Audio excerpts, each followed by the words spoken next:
Hello everyone, I am Aman Kumar Verma and all of you are most welcome in English Wala, that is Indian English Wala channel. So this is basically your channel. So please subscribe first क्योंकि यहाँ पर आपको मैं form apply करने से लेकर selection तक जिस भी तरह की हेल्प होगी मैं हर तरह की हेल्प करने के लिए यहाँ पर अवेलेबल हूँ। देखिए ये बहुत बड़ी खुशखबरी की बात है कि इस पैंडेमिक के टाइम में भी IBPS ने क्लर्क्स के रिक्रूटमेंट के लिए नोटिफिकेशन पब्लिश कर दिया है। और देखिए जो वैकेंसीज है ये 2022 और 23 की है।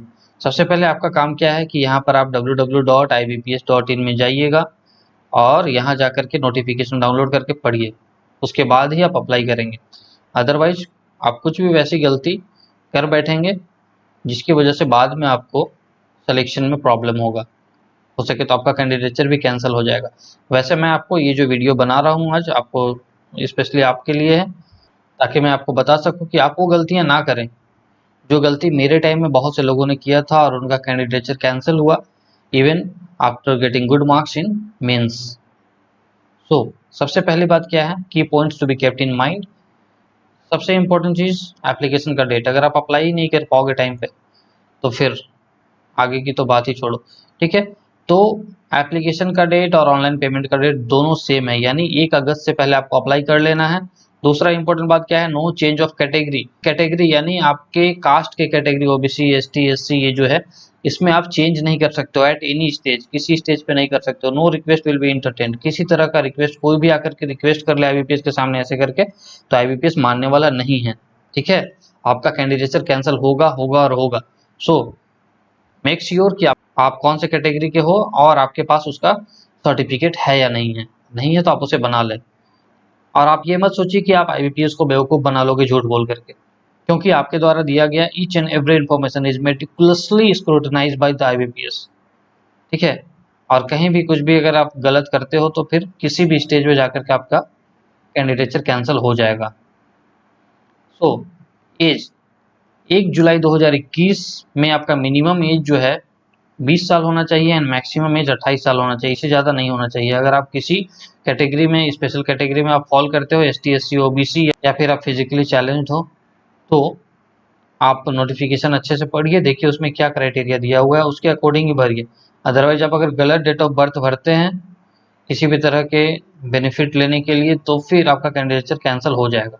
No change in centre of examination. Centre of examination देखिए अभी कोविड चल रहा है, इसलिए सेंटर ऑफ एग्जामिनेशन बहुत सोच समझ करके दीजिए, किसी भी तरह का चेंज वहाँ पर नहीं हो सकता है। लेकिन हाँ IBPS के पास ये पूरा राइट है कि अगर किसी भी पार्टिकुलर सेंटर में जितने सीट्स हैं उससे ज़्यादा लोगों ने वहाँ अप्लाई किया हुआ है तो वो चेंज कर सकती है सेंटर।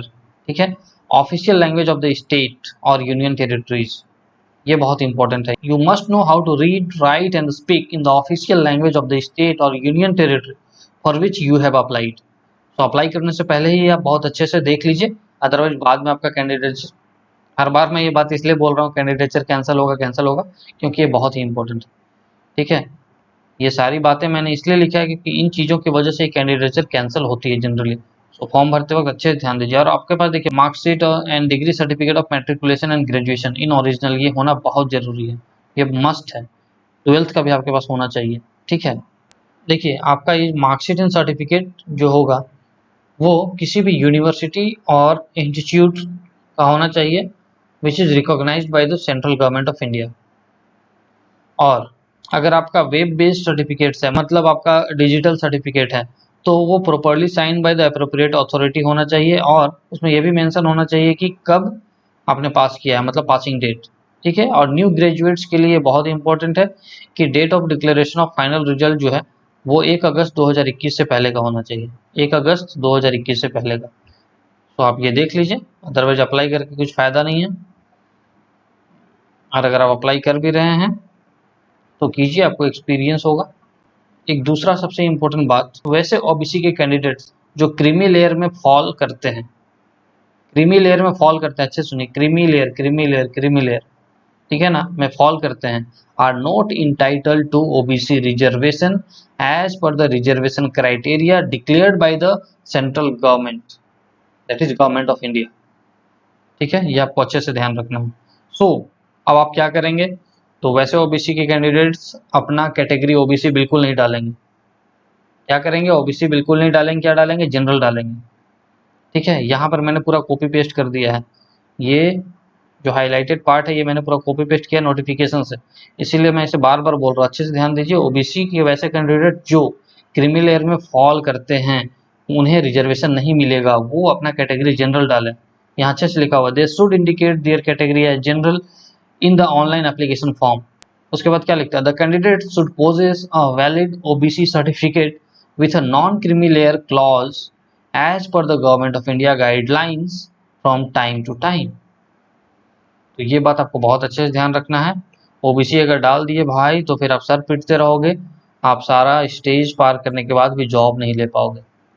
तो थैंक यू फॉर वाचिंग। सबसे पहले तो आप इसे सब्सक्राइब कीजिए और उन सभी के साथ शेयर कीजिए जो एग्जाम का प्रिपरेशन कर रहे हैं और जो लोग फॉर्म भरना चाह रहे हैं। और कमेंट सेक्शन में आप ये बताइए कि आपको मुझसे क्या हेल्प चाहिए इस एग्जाम को क्वालिफाई करने में।